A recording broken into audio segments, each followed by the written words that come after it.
मेरे सभी श्रोताओं को मेरा प्यार भरा नमस्कार। आज मैं आपके लिए लाई हूँ हिंदी की प्रसिद्ध साहित्यकार मैत्रेय पुष्पा जी की लिखी हुई एक कहानी जिसका शीर्षक है ताला खुला है पापा।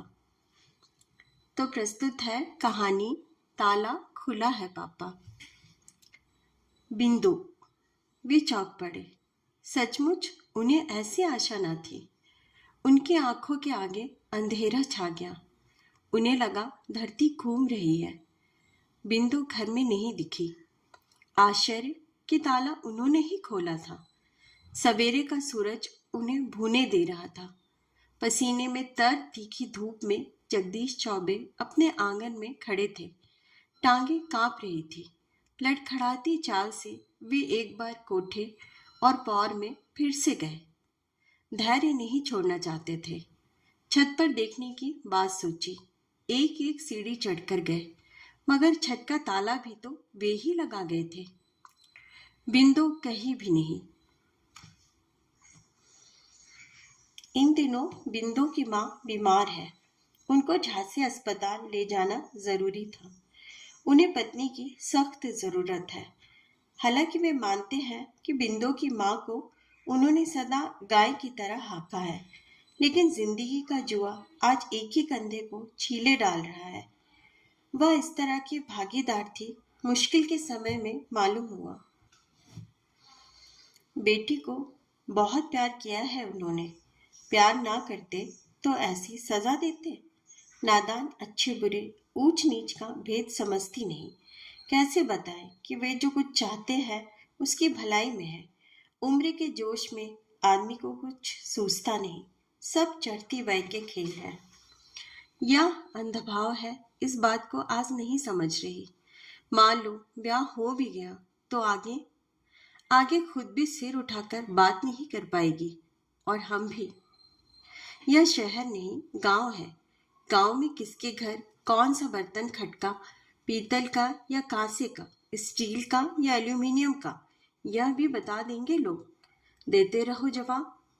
चुगलखोर ऐसी कि एक बात में 10 बात मिलाकर हींग की बांस की तरह उड़ा देंगे।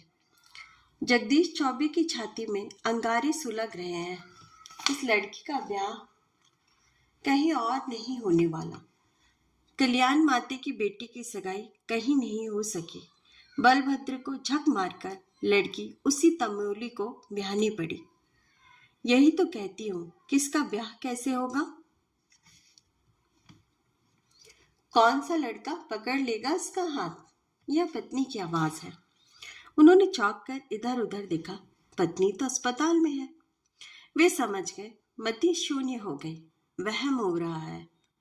पर उस लड़के में भी क्या बुराई है? उनका मन लचका। दूसरे ही पल, नहीं नहीं, जाति के बाहर नहीं जा सकते। इस गांव समाज में रहना है तो इसी में मिल करना, इसी के अनुसार चलकर। बिंदु की मूर्खता को अपनी कमजोरी बनाकर नहीं जी सकेंगे। अब दरियाफ्त करे भी तो कहाँ? किससे कहें कि उनकी बेटी? वे लपक कर बाहर की ओर बढ़े और पौर में खड़े होकर भीतर से द्वार की साकल चढ़ा दी। गली में से हर गुजरने वाला घरों में जरूर नजर मारता जाता है। कोई चला ही आए। जगदीश चौबे का हलक सूख गया। घड़ोची की ओर बढ़ते हुए दुखी मन से सोचने लगे। बिंदु तो उनके आते ही पानी भरा लोटा लेकर खड़ी हो जाती है। साइकिल की आवाज ही पहचान लेती है। माँ से बोलती है, अम्मा, पापा, पापा आ गए अम्मा। अंजुरी से पानी पीने के कारण उनकी चौड़ी सी सांवली ठोड़ी भीग गई है। गला तर होने से क्या चिंता बुझ गई? छोटी छोटी आंखों के आसपास मक्खियां उड़ रही हैं। चेहरे पर मुर्दनी सी। अचानक मन में आया कि इतनी जोर से पुकारे सारे गांव में आवाज आर पार हो जाए। काश पुकार सकते। बिंदु ने उनकी हर गति को कील किया है। इस समय जगदीश नहीं, जगदीश नाम का कोई पुतला खड़ा है। पुतला जिसके हाथ पांव बिना अंश के बेदम लटके हुए हैं, जिसकी आवाज को लकवा मार गया है, जिसके गले में बेबसी का गोला अटका है। जिस बाप की बेटी भाग जाए उसके लिए कहीं जगह नहीं, किसी कुएं खाई के अतिरिक्त। हताश होकर जगदीश चौबे पौर में खाट पर बैठ गए। पांव धरती की ओर लटकाए हुए हैं, दोनों हथेलियों के बीच अपने सिर को थामे हुए। अब तक कहाँ पहुंची होगी? रेलगाड़ी से आदमी 4-5 घंटे में ही 400-500 किलोमीटर दूर निकल जाता है। वे तो कल से यहाँ नहीं थे। छत पर हो सकती है। कोई पूछेगा कि किसे देख रहे हो तो कह देंगे अनाज सूख रहा था, कौवा मारने आया हूँ। बात ऐसा नाजुक मोड़ ले जाएगी सोचा न था। यह मौन समझौता उनके और बिंदु के बीच था। वह जो कुछ कर रही है जानती है कि गलत है, माता पिता की नाक कटाने वाली बात है, फिर भी कर रही है। उस अपराध बोध के कारण ही वे ताला लगाकर जाते हैं तो वह बंद हो जाती है चुपचाप।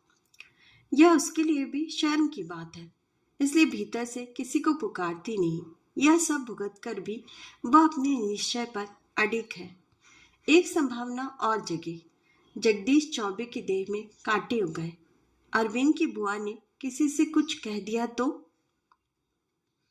वे अधिक परेशान होने पर बीड़ी पीने लगते हैं, तेज तेज कश खींचते हैं। यह लत पुरानी है, उन्हें बीड़ी पीने की तलब लगी है।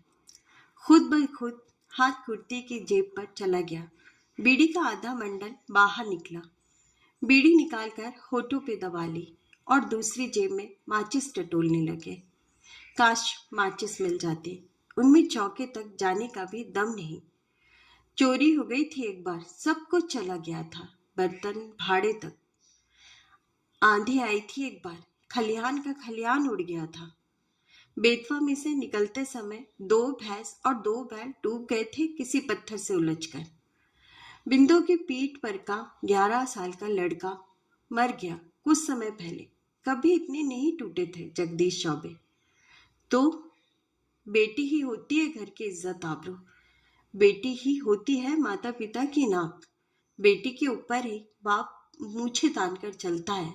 क्या क्या टिका है बेटी के ऊपर। सारा कुछ टिका ना होता तो वे विपत्तियों के समय भी इतने ही बेदम, इतने टूटे हुए। मगर नहीं, पैसे का नुकसान पूरा हो जाता है, पशुधन फिर आ जाएगा, औलाद पैदा हो जाती है, मगर गई हुई इज्जत वापस नहीं आती। बिंदु उनकी रीढ़ थी। किसी ने साकल खटखटाई। जगदीश कांप गए। 9 थी। उनकी साकल खोलते ही घूंघट में जोर से बोली, बिंदु बिन्नू, कुआ पूजन का बुलौआ है, माते के घर का। अच्छा अच्छा, उन्होंने कहा। बिंदु बेड़ा में से टमाटर तोड़ने गई है। 9 ने फौरन जवाब दिया, बेड़ा में तो कोई नहीं, गाय घुसी थी, मैं कहना भूले जा रही थी। वे सकपका गए।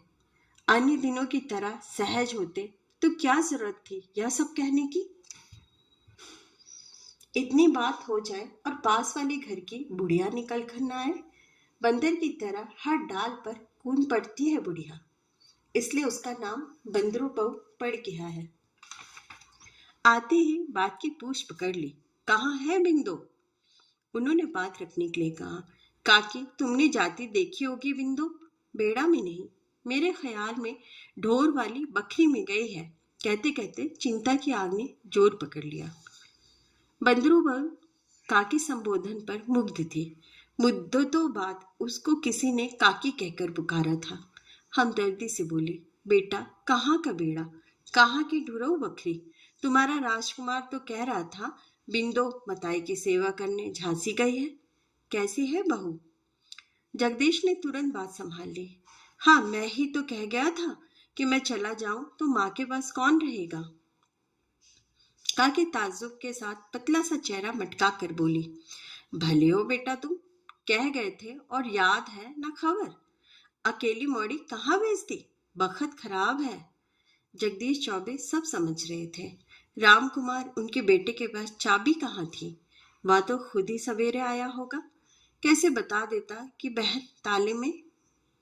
वे गहरी सांस लेकर भीतर से साकर लगाए चौके में माचिस लेने आ गए। माचिस उठा ली, लेकिन बीड़ी जलाना भूल गए जगदीश चौबे। बिंदु का पांव अंधेरी कोठरी में, लकड़ी कंडों के बीच। वे कोठरी के अंधेरे द्वार की ओर लपके। भीतर अंधेरे में कालीमा न थी। कंडा लकड़ियों के परे लालटेन की हल्की नारंगी सी रोशनी फैली थी। हालांकि कूड़ा करकट था। बिंदु धरती पर सोई है।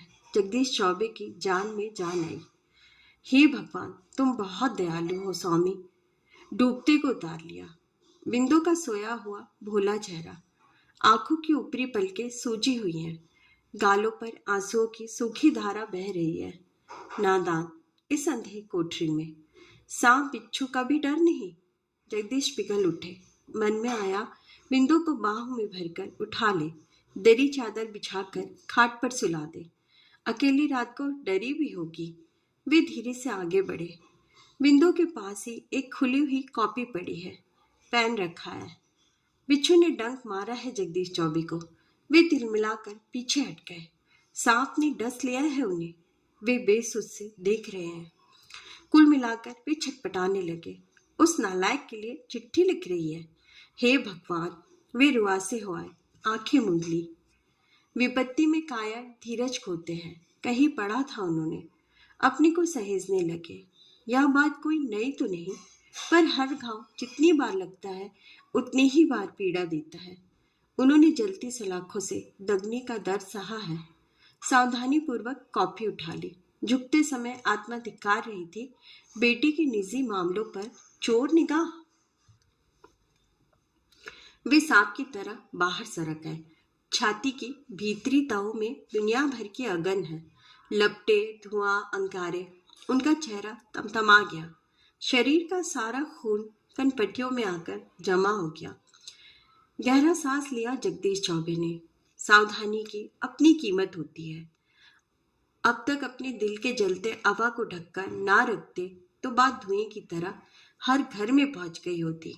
कोठी से बरामदा, बरामदे से आंगन और आंगन से पौड़ तक वे मंजिल तय करते हुए हाफने लगे।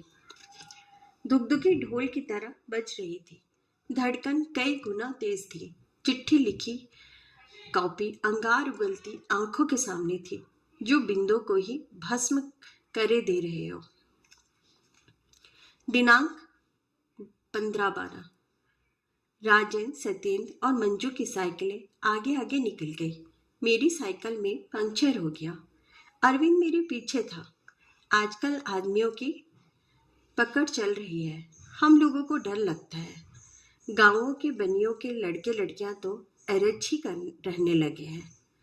अरविंद बोला, अपनी साइकिल बरेदिया को दे दो, तुम मेरी साइकिल पर बैठ जाओ। मन तो था कि उसकी साइकिल पर, लेकिन मैंने मना कर दिया। कोई देख लेता तो? कैरियर तो है नहीं, आगे ही बैठना पड़ता। स्कूल पहुंचते पहुंचते देर हो गई। लड़कियों के लिए कुछ खास रियायतें होती हैं, जैसे उन्हें ज्यादा कड़ा दंड नहीं दिया जाता, ज्यादा मेहनत का काम नहीं कराया जाता। उसी तरह से मुझे तो कक्षा में आने दिया, लेकिन अरविंद को रोक दिया। सच में आज जो कुछ भी कक्षा में पढ़ाया गया, मेरी समझ में कुछ ना आया। ध्यान अरविंद की ओर ही लगा रहा। घंटा खत्म होने की घंटी बजी। मैं जल्दी से बाहर की ओर भागी। अरविंद खड़ा था। बोला, तुम्हारी साइकिल का पंक्चर जुड़ गया। मैं किसी बोझ तले दबी जा रही थी। वह बोला, लाओ कॉपी, जो कुछ सिखाया है मैं इंटरवल में उतार लूंगा। मैं कॉपी कैसे देती, कैसे दिखाती कि अरविंद, मैंने तुम्हारे नाम के अलावा कॉपी पर कुछ लिखा ही नहीं। अरविंद अरविंद अरविंद, पूरे 3 पन्ने भरे हैं। पागल हूं मैं। मैंने कॉपी छिपा दी। दिनांक 30/12। हम दोनों 12वीं कक्षा में हैं। मेरी उम्र 17 साल है। अरविंद की भी लगभग इतनी ही। वह लंबा है, सांवला और दुबला सा। होठ पतले हैं, मूछें उग रही हैं। मैं भी लंबी ही कही जाऊंगी। गोरा रंग बताती है अम्मा। मैं दुबली नहीं, तंदुरुस्त कहते हैं सब। मेरे गांव की लड़कियों ने बाल भी कटा रखे हैं। मेरी चोटी लंबी है, अम्मा कटवानी नहीं देती। यह मैंने इसलिए लिखा है कि अरविंद कह रहा था, डायरी लिखने के पहले अपना पता, रूप, रंग, रुचि सब लिखनी चाहिए। रुचि, मुझे कविता पढ़ना अच्छा लगता है। पेन से रेखाएं खींचना भी अच्छा लगता है। सचमुच वह दिन क्या बहाना था। 11वीं में भी हम साथ पढ़ते रहे हैं। ऐसा कभी नहीं हुआ कि मैं उसका इंतजार इस कदर बेचैनी से करूं। कविताओं में अरविंद को ढूंढूं या खुद उभर आऊं पन्नों पर। सांझ के समय आसमान के रंगों में जुबान आ जाए, सलेटी और लाल रंगों के नीचे उगा सूरज अरविंद हो। उसके बालों को, कपड़ों को, चेहरों को इतनी गौर से कभी नहीं देखा था। अजब बात है, वह सामने आ जाए तो दुनिया छोटी लगती है। वह देखता है, मैं चेहरा घुमा लेती हूँ। वह हंसता है, मैं गुस्सा दिखाती हूँ। वह रूठ जाता है तो मैं पीछे पीछे जीता जाता हिरण नहीं देखा।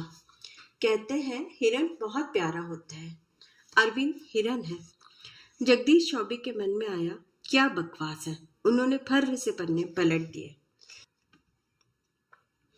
दिनांक 12/1। पापा कितना चाहते हैं अरविंद को। छोटी कॉम में ऐसा हीरा बालक। पापा कहते हैं हमारे यहाँ तो औत पैदा हुआ है। इशारा रामकुमार भैया की ओर होता है। बड़ों का कितना अदब करता है अरविंद। अम्मा कहती है छोटी कॉम का बालक तो क्या, बड़ा भी अकड़ कर नहीं बोल सकता। वह बेचारा क्या बोलेगा। तो पढ़ाई में इस कदर तेज नहीं होते नीचे कॉम के बालक, पापा कहते हैं। सो तो है, अपना गांव छोड़कर माता पिता से अलग बुआ की देहरी पर पड़ा है। तमाम बेगार करता है, ऊपर से तेरे मेरे काम, अम्मा कहती है। एक तुम्हारे पुत, अगले साल बिंदो आगे निकल जाएगी। यह पास नहीं होने वाला। बड़ा भाई, लानत है। पापा मुझे बहुत प्यार करते हैं। वे कहते हैं खूब पढ़ाएंगे मुझे। बड़ी इंदु को ही ना पढ़ाकर पछता रहे हैं पापा। दिनांक 7/2। मुझे बुखार आ गया। साइकिल चलाना मुश्किल है। अरविंद की साइकिल पर ही गई थी। दूसरे दिन अरविंद साइकिल लेकर आया तो अम्मा ने चुपके से मेरे हाथ दबा दिए। मत जा। पापा बोले, क्या हर्ज है, कब तक स्कूल छोड़े बैठे रहेगी। साइकिल पर थे हम, वह सीट पर, मैं आगे डंडे पर। बिंदो। हाँ, मैंने गर्दन घुमाकर देखा। वह कुछ नहीं बोला। मैं चाहता हूँ तुम्हें बुखार चढ़ा रहे। तुम मेरे दुश्मन हो। हालांकि मुझे उसका कहना बड़ा अच्छा लगा था। अरे, बैर जितना ज्यादा होता है उतना ही प्यार।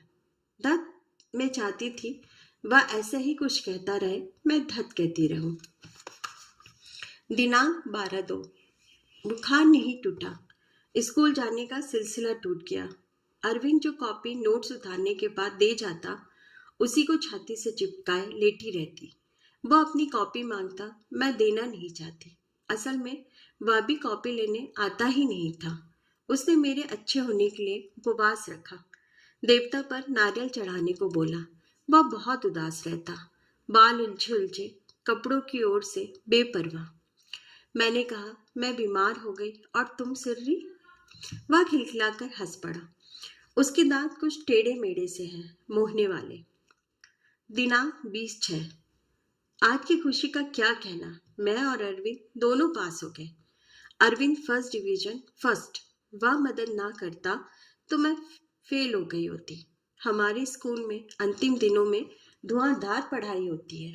जब एक्स्ट्रा क्लास लगी, जब इम्पोर्टेंट पढ़ाया गया, मैं बीमार थी। जगदीश चौबे पढ़ाई वाली बातों पर सरसरी निगाह डालकर आगे सरक गए। दिनांक 1/8। अम्मा को सब लोग बहुत सीधी कहते हैं। हाँ, सीधी ही है अम्मा। इन दिनों वे चिड़चिड़ाने लगी हैं। पतीली में से 4 बूंद दूध उफन जाने दो, जान को आ जाएगी। रोटी तनिक ज्यादा सेक दो, कहेंगी जला कर धर दी। कम सेको तो कच्ची है। बात बात पर कोसती है। अरविंद ने बीए में दाखिला ले लिया है। पापा अपना वादा भूल गए। साफ मना कर दिया झांसी जाकर पढ़ने के लिए। दिनांक 2/9। 15 दिन बाद आता है अरविंद। पर ऐसा क्यों हुआ कि अरविंद के आने पर पापा उसकी पढ़ाई के बारे में पूछते रहे। अम्मा ने गिलास भरकर दूध दिया, लेकिन उसके जाते ही फट पड़ी अम्मा। तू काहे को आगे आगे आ जाती है, भीतर नहीं बैठा जाता। सयानी समानी लड़की का लफर लफर करना अच्छा लगता है। तू ही तो चबाए जा रही है हमें। इसका मतलब मेरी समझ में नहीं आया। दिनांक 16/9।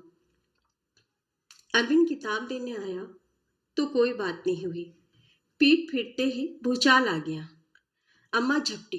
दिखा दिखा, चिट्ठी धर कर दे गया है। तू ऐसी दो चालें निकलेगी हम नहीं जानते थे, नहीं तो होते ही गर्दन टिपका कर बेतवा में बसोर के हाथ फिकवा देती। भगवान बैरी हो गया, एक नहीं तीन तीन पत्थर।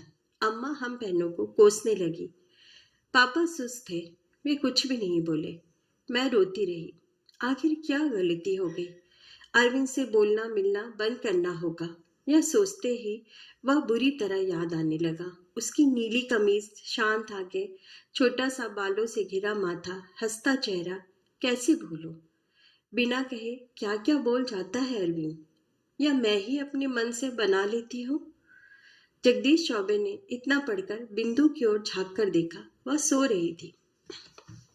दिनांक 30/10। अरविंद ने बेड़ा में आकर मुझसे पूछा था, सच बताओ, मेरे कारण तुम्हें सताया जा रहा है? नहीं, झूठ बोल रही हो। उसका इस प्रकार अधिकार से बोलना मेरे भीतर तक उतर आया। आजकल अम्मा जिज्जी के ब्याह के कर्जे से दुखी है। मडोरा का महाजन हमारी भैंस खोल ले गया। पापा उदास है। अम्मा कह रही थी फसल आते ही खलिहान में से तुला ले जाता है, फिर भी कर्ज जोकत्यो। अम्मा करा करा कर गाली देती है। हमें बेईमान ठहराया गया, ऊपर से भैंस कुर्क। कहती थी बिंदो के हाथ पीले कैसे होंगे। वह हंसकर बोला, हाथ पीले करा रही हो तुम? दत्त, तुम्हें हंसी सूझ रही है। अम्मा का सामना करते डर लगता है। कोई ट्रेनिंग ही कर लेती, लेकिन पापा तैयार नहीं। जिज्जी के ब्याह के कारण घाटा आने लगा। अम्मा कहती है इतना तो धरती मैया देती है कि गुजर बसर हो सके। पापा की तनख्वाह भी तो है। बेड़ा में से आई तो अम्मा दर्द से छटपटा रही थी, धरती पर पड़ी रो रही थी। मैं उनके पांवों की मालिश करने बैठ गई। मेरे मन में उसी समय एक बात आई, कह दूं सोचा, लेकिन कहते नहीं बना। दिनांक 4/10। आज यह भी होना था। पापा होते तो शायद ना होता। पापा का घर में रहना बहुत सी बातों पर अंकुश लगा देता है। अम्मा बुद्ध की तरह दीवार से सटी बैठी थी। उनके गले में वह जंजीर नहीं थी जिसे वे पहने रहा करती थी। मेरे मांगने पर कहती, तूने खो दी तो? बीर उछीर के लिए यही एक जेवर है। अब कोई उधार देने वाला भी नहीं। गांव में सबको अपनी अपनी पड़ी रहती है। अम्मा, तुम मेरे ब्याह की फिक्र बिल्कुल ना करना। जो रुपया खर्च कराएगा मैं उससे ब्याह नहीं करूंगी। ओरछा के मंदिर में आदर्श विवाह होते हैं, वही करूंगी। ठीक है ना? कौन मान लेगा आदर्श ब्याह के लिए? अरविंद, वह कहता है एक पैसा खर्च नहीं होना चाहिए ब्याह शादियों में। मैं तुमसे ब्याह करूंगा। अम्मा की रुआसी आंखें फटी की फटी रह गई। मुझे डर लगने लगा। वे बोलना चाह कर भी बोल नहीं पा रही थी। गले से हिचकियां सी निकलने लगी। कुछ देर बाद होठों को बुरी तरह ऐठा और कसकर थप्पड़ दिया मेरे गाल पर। यही डर था हमें, उस नाव से ब्याह करोगी? मुझे नहीं याद कि उन्होंने कहाँ कहाँ क्या क्या मारा। पीठ, बाह, कमर, बाल, कंधे, गाल, सब जगह दर्द ही दर्द, नील ही नील। मैं दांती भींचकर झेल रही थी, पर रो नहीं रही थी। चुड़ैल मैंने अपने जीवन में कभी देखी नहीं। होती होगी तो अम्मा जैसी होती होगी। बाल बिखेर कर बिफरी हुई, चेहरा बिगाड़ कर, दांती पीस कर, नोचती खचोतती हुई। चमरिया सी चाची कहीं चौका में ही चली आई। नाइन बहू का आदर सम्मान कर लिया, बैठने को पीड़ा पीड़ा डाल दिया कि चलो बड़ी बूढ़ी है, तो वे मूड पर ही नाचने लगी। ब्राह्मण नाव में भेद भूल गई कि सिर्रिन हो गई है। हड्डी नहीं बचकर जाएगी भतीजे की, समझती तो होंगी। अम्मा जो कह रही है ठीक है कि गलत मैं भी जानती हूँ। ब्राह्मण ऊंचे माने जाते हैं, नाई छोटी कौम। पर अरविंद तो मुझे अपने से भी ऊंचा लगता है। क्यों? पापा कितना मानते थे उसे।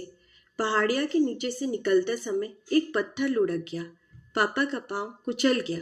भैया तो उड़े ही पड़ते थे। पापा के संग कौन जाता अस्पताल।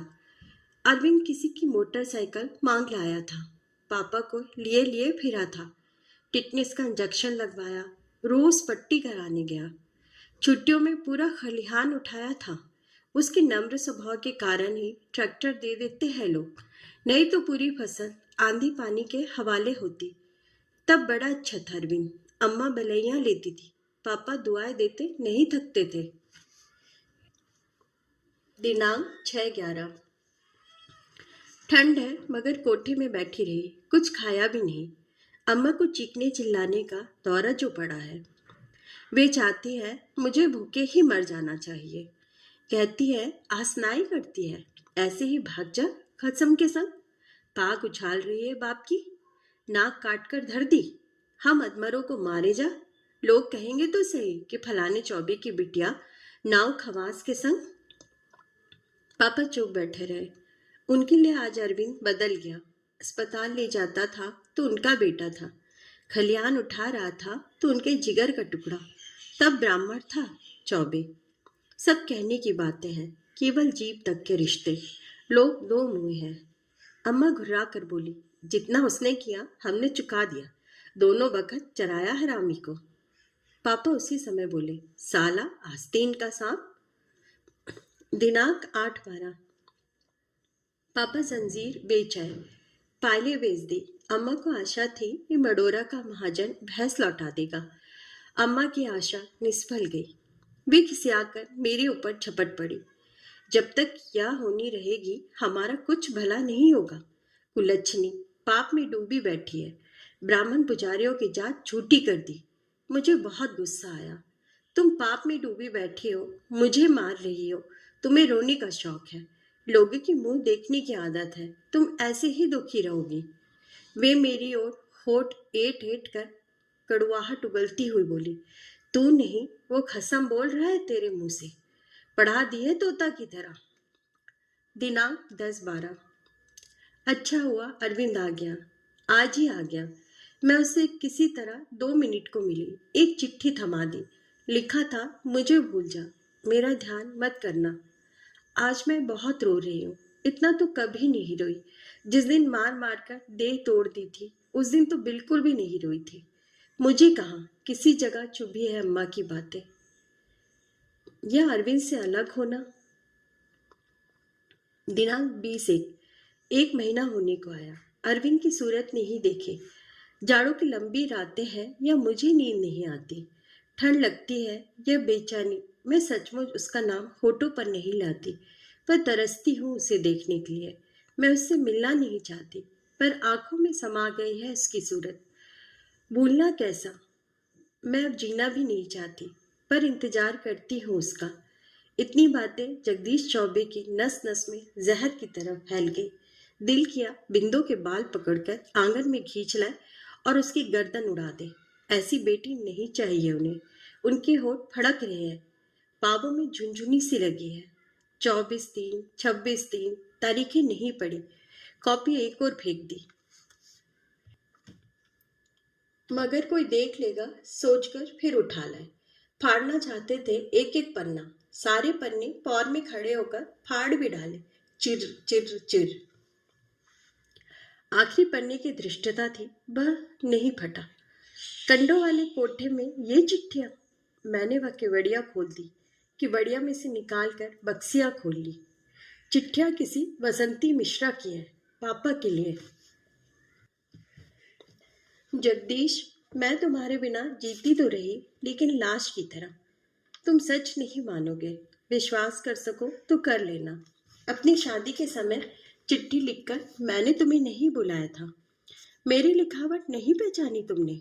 मेरे पिताजी ने विवाह में इसलिए तुमको बुलवा लिया था कि तुम्हें गिरफ्तार करा सके और वे तुम्हारे द्वारा किए जाने वाले बवंडर से निश्चिंत हो सके, चैन से विवाह का समारोह कर सके। मैं तुम्हें दुख नहीं देना चाहती थी, इसलिए जबरदस्ती होने वाली शादी की बात नहीं बताई। मैं तुम्हारी अपराधिनी हूँ, क्योंकि तुम्हारी मर्जी के अनुसार घर से भाग जाना मेरे बस की बात नहीं थी। जगदीश, पापा, बसंती पापा के संग झांसी में पढ़ती थी। किसी अफसर की बेटी, एक जाति होकर भी ब्याह नहीं हो पाया। पापा उसके योग्य नहीं थे, गरीब थे, पर प्यार करते थे। पापा में कौन सी शक्ति थी कि अफसर को भी उनसे डर लगा? वे इतने बहादुर थे कि बवंडर मचा देते। लिखा है तो होंगे ही, पर अब क्या हो गया उन्हें? वे तो गांव के आदमियों से, जिज्जी के ससुर से, आसपास की सुगबुगाहट तक से डरते हैं तभी तो मुझे बंद करके रखते हैं। अरविंद कल ही तो किवाड़ों के छिड़ी में से बोल कर गया है, बिंदो, डर कर बचकर चलने से बचाव तो हो जाएगा, लड़ाई जीतना असंभव है। अरविंद जरूर यह वाक्य किताब में से पढ़कर आया होगा। चिट्ठियों के कागज रंग बिरंगे हैं, परंतु लिखने वाली मेरी तरह ही काले अंधेरे में कैद है। अपने ब्याह के 10-15 साल तो उसे चैन मिला नहीं, उसके बाद की चिट्ठियां नहीं है। पति अफसर है, खोजती है पापा को, जूनियर हाई स्कूल के मास्टर को। पहचान लेगी पापा को? पहचान ले तो इस आंटी को चिट्ठी लिखो, पापा को समझा दे। एक झटका सा लगा जगदीश चौबे को, जो तनी हुई रस्सी एकाएक टूटी हो। आगे कॉपी खाली थी, सफेद कोरे पन्ने। उन पन्नों पर कई बनते बिगड़ते चित्र उभरने लगे। जगदीश चौबे की नजर के सामने धुंधली तस्वीरें, फिर साफ होती हुई ताजा दम। हालांकि बाहर का शीशा दरका हुआ है। गर्द पोंछने पर लगे हैं जगदीश। बसंती ने घेर लिया है उन्हें, एक एक दृश्य बांध रहा है चारों ओर से। वे लपक कर उस कोठे में पहुंचे। 19 साल की बसंती बिंदु बनकर बेसुध सोई हुई है। निगाह उस जंग लगी बक्सिया पर जा टकराई, जिसके आसपास परिंदों की तरह पत्र फैले थे। उनकी सांस तेजी से चल रही है, मीलों लंबा सफर भागते हुए तय करके आए हैं। बिंदु की रही सही बची कुची कॉपी उसके पास ही धीरे से सरका दी और बाहर निकल आए। आंगन में आते जाते जगदीश चौबे एक बार फिर पिता में तब्दील हो गए। सब कहने लिखने की बातें हैं, गांव में अभी इस हद तक नहीं उतरा जा सकता। तुम में साहस की दरिद्रता भरी हुई है। वे जगदीश नामक युवक की लताड़ खा रहे हैं। हाथ से लौटते रहे सदा। आगे बढ़कर देखो, दरिया कितना गहरा है। अपने पांवों से थाह लो, लोगों की ओर मत देखो। कांप रहे हैं जगदीश चौबे। उनको खाना लेकर झांसी जाना था, भूल गए। बिंदु को जगाने की ताकत नहीं थी, न है। खाट पर ठह गए। सोच विचार का ताना बाना लिपट गया है। अंत में तय किया कि चले। अपनी साइकिल उठाने को आगे बढ़े। एक हाथ से सीट पकड़ी, दूसरे हाथ से हैंडल, लेकिन कहीं कुछ थरथरा रहा है। साइकिल उनके हाथ से छूट गई। धड़ाम, आवाज जोर की हुई। शायद बिंदु जाग गई होगी। वे जल्दी से जल्दी निकल जाना चाहते हैं। फिर से हड़बड़ाते हुए साइकिल उठा ली और लंबे लंबे डग धरते हुए चल दिए। एक बार मन हुआ कि पीछे मुड़कर देखे, मगर सोच लिया इस रंग बेरंग दुनिया की अथाह गहराई बिंदु नाप सकती है। हालांकि पीछे से एक महीन स्वर उनका पीछा करता चला आया, ताला खुला है पापा। आप सबका कहानी सुनने के लिए